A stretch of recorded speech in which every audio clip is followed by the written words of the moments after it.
encore heureux de vous accueillir sur votre chaîne Maranatha Télévision, sur ce plateau qui est celui de votre émission Je médite.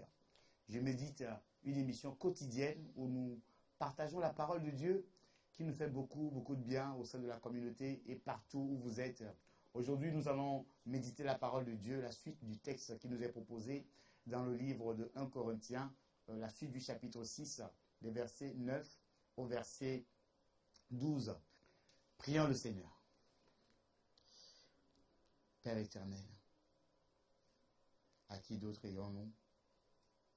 C'est toi qui as les paroles de la vie éternelle, Seigneur. Cette parole, elle nous fait du bien. Et encore en ce jour, nous voulons la méditer. Nous voulons nous approcher de toi au travers d'elle, afin qu'elle nous lave, qu'elle nous purifie, qu'elle nous sanctifie, Seigneur. Merci parce que tu ne nous as pas laissés orphelins, mais tu nous as donné ta parole, qui est une garantie pour nous, une assurance. Nous te disons merci d'avance pour ce temps. Merci pour toute personne qui est en train de suivre cette émission. Que cette personne soit bénie en retour, au nom puissant de ton Fils Jésus. Amen. Le texte qui nous est proposé aujourd'hui se trouve, comme je le disais dans l'introduction, dans le livre de 1 Corinthiens, chapitre 6. Nous allons lire du verset 9 au verset 12. Lisons la parole de Dieu.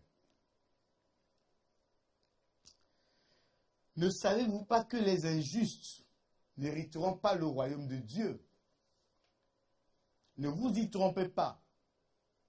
Ni les impudiques, ni les idolâtres, ni les adultères, ni les efféminés, ni les infâmes, ni les voleurs, ni les cupides, ni les ivrognes, ni les outrageux, ni les ravisseurs n'hériteront point le royaume de Dieu. Verset 11. Et c'est là ce que vous étiez, quelques-uns de vous, mais vous avez été lavés, mais vous avez été sanctifiés, mais vous avez été justifiés au nom du Seigneur Jésus et par l'Esprit de notre Dieu. Verset 12. Tout m'est permis, mais tout n'est pas utile. Tout m'est permis, mais je ne me laisserai asservir par quoi que ce soit. Parole du Seigneur. Voilà, nous continuons encore cette méditation bien-aimée dans la parole de Dieu. Et l'apôtre Paul est en train d'adresser un peu une sorte de sentence suite à toutes les recommandations, tous les avertissements qu'il a adressés à la fin du chapitre 5, parlant du fait de se séparer de l'impudicité, de ne même pas avoir de relation, de ne même pas manger avec ceux qui commettent de telles choses. Et là, il est en train de pouvoir donner un petit peu la sanction qui attend ceux qui commettent de telles choses. Et le verset 9 commence tout de suite en disant que les injustes, c'est ceux qui commettent des choses qui n'honorent pas Dieu. Les injustes, c'est ceux qui savent très bien, pertinemment, qui sont en train de faire des choses qui ne sont pas bien, mais sont en train de les faire.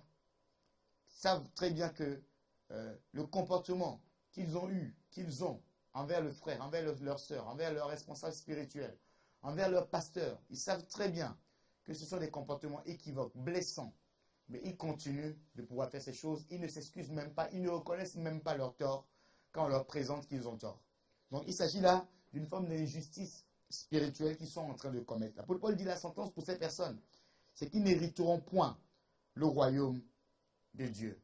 Il dit, ne savez-vous pas? C'est une question en réalité. Ça veut dire que nous sommes censés savoir ces choses, bien-aimés.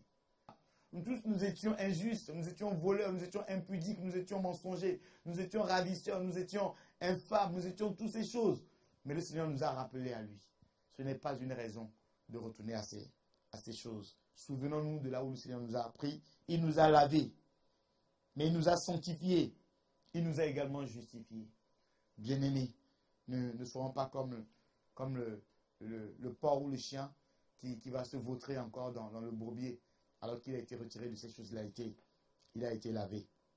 Mais vous avez été justifiés au nom du Seigneur Jésus-Christ et par l'Esprit de notre Dieu. Je finis par le verset 12. Tout m'est permis. Beaucoup de choses nous sont permis. Boire, il t'est permis de boire. Avoir plusieurs femmes, il t'en est permis. Mentir, voler, être injuste, être calomnieux, être orgueilleux. Tout ça, tu peux avoir l'impression que c'est permis. Mais quand tu commences à être asservi par ça, quand tu commences à être entré à devenir esclave de ça, la Bible dit que ne savez-vous pas que quelqu'un qui se livre à un péché devient esclave de ce péché. Quand tu commences à devenir esclave de ces choses, là, tu commences à te perdre. Tu commences à perdre ton âme. Nous devons faire attention. Tout m'est permis, mais tout ne m'est pas utile. Tout m'est permis, mais je ne me laisserai asservir par quoi que ce soit. C'est ça la force spirituelle. C'est que devant toutes ces situations, devant toutes ces difficultés, devant toutes ces choses, nous avons la force de pouvoir tenir ferme. Comme Jésus-Christ l'a fait, a déclaré dans le jardin de Gethsémani, il dit, le prince de ce monde est en train de venir, mais il n'y a rien de lui en moi. C'est ma prière pour nous, et c'est notre décision, c'est que nous aussi nous puissions nous tenir dans cette position et dire cela, que le prince de ce monde est en train d'arriver. Le diable est en train de venir, nous cherche, mais il n'a rien de lui en nous. Je veux t'encourager quelqu'un qui est tombé dans un de ces péchés peut-être que je viens de citer, que tu puisses te relever. Comme je le dis encore, je l'ai dit dans la méditation précédente, Dieu n'aime pas le péché, mais il a un amour éternel pour les pécheurs qu'il veut sauver. Dieu veut encore te sauver. Dieu veut encore t'avoir auprès de lui. Toi qui écoutes ce message, relève-toi, redresse-toi, demande pardon à Dieu et le Seigneur ne manquera pas de te pardonner. Aujourd'hui même, comme le voleur à la croix, il s'est repenti et il s'est retrouvé dans les félicités éternelles. Prions le Seigneur.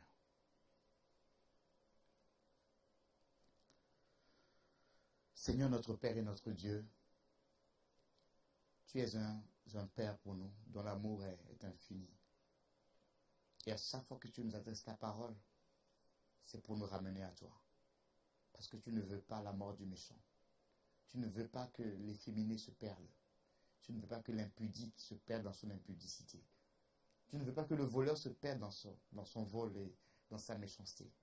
C'est pour cela que tu nous adresses ta parole, que tu nous as encore adressée, Seigneur, aujourd'hui. Seigneur, je prie. Je prie pour moi-même. Et je prie pour toute personne qui est en train de suivre cette émission, cette vidéo.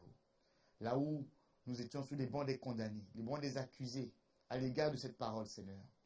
Au nom de Jésus, nous sortons, nous quittons ces bancs au nom de Jésus. Par l'acte de repentance, par le détournement de ces mauvaises voies, nous voulons revenir à toi, Seigneur. Je prie pour qu'un homme revienne à toi, qu'une femme revienne à toi. Que la repentance gagne le cœur d'un homme, gagne le cœur d'une femme maintenant.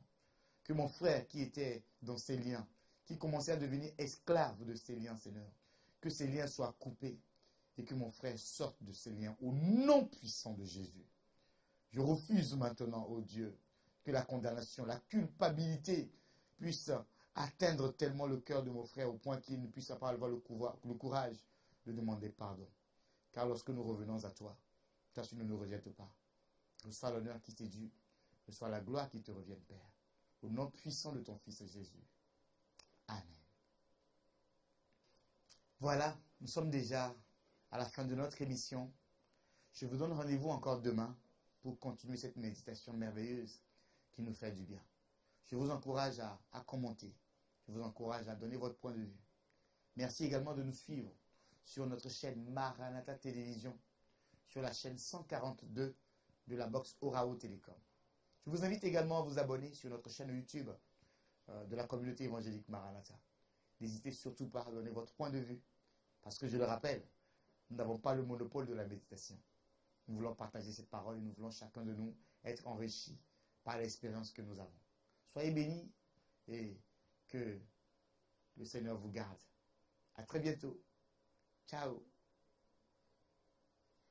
Maranatha, Jésus revient. Chikoya na mwana na moto, zali pembeni.